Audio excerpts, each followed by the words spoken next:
मेड़ीपल्ली PS limits में car की दहशत। नशे की हालत में कार वॉचमैन की झोपड़ी में घुस पड़ी, जिसके नतीजे में 4 साल लड़का मौके पर ही हलाक हो गया।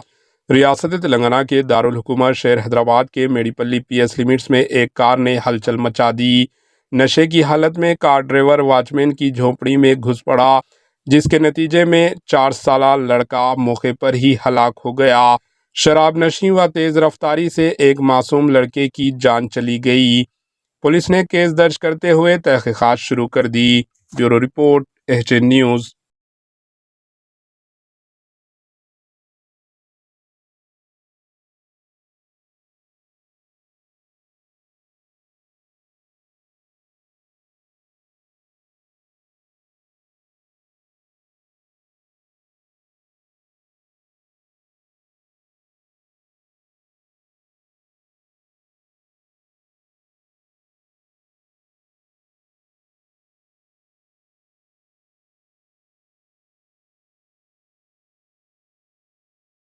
हमारे एचएन न्यूज़ को सब्सक्राइब करिए ताकि आपको नोटिफिकेशंस आते रहे वक्त पर।